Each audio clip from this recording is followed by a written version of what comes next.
নমস্কার বন্ধুরা, আমি দীপান্বিতা। এই দীপান্বিতাস কিচেনে সবাইকে সুস্বাগতম। আমি আপনাদের সাথে উপস্থিত হয়েছি এক নতুন পানীয় রেসিপি নিয়ে, যার নাম শসার লস্যি। শসার লস্যি তৈরি করতে যে যে উপকরণ লাগবে তা আপনাদের সর্বপ্রথম জানিয়ে রাখি। প্রথমে দুটি মাঝারি সাইজের শসা খোসা ছাড়িয়ে টুকরো করে নিয়েছি। আর লাগছে 200 গ্রাম টক দই, আর লাগছে 7-8টি পুদিনা পাতা, আর লাগছে 1 টিস্পুন বিট নুন, আর লাগছে 1 টিস্পুন সাধারণ লবণ, আর লাগছে 1 টিস্পুন গোলমরিচের গুঁড়ো, আর লাগছে 1 টিস্পুন জিরের গুঁড়ো, আর নিয়েছি 2 টিস্পুন চিনি, এটা অপশনাল। প্রথমে মিক্সার গ্রাইন্ডারের মধ্যে নিলাম শসার টুকরোগুলো, এরপরে দিলাম 200 গ্রাম টক দই,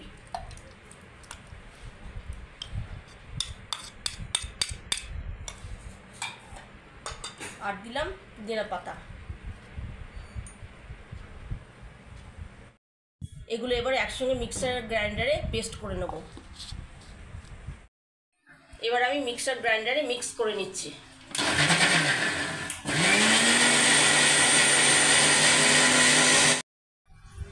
এরপর আমি 1 কাপ ঠান্ডা জল দিলাম।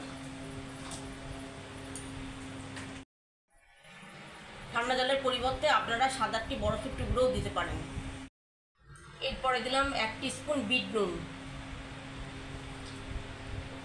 আর দিলাম 1 টিস্পুন সাধারণ নুন, আর দিলাম 2 টিস্পুন চিনি, এটা হচ্ছে অপশনাল, আর দিলাম 1 টিস্পুন গোলমরিচের গুঁড়ো, এরপর দিলাম 1 টিস্পুন জিরের গুঁড়ো। এগুলো সব পুনরায় একসঙ্গে মিশিয়ে নিলাম।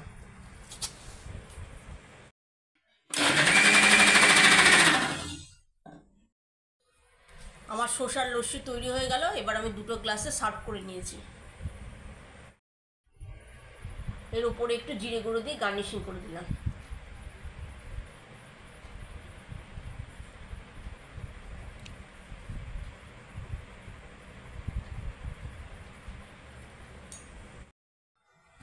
আর একটু পুদিনা পাতা দিয়ে দিলাম।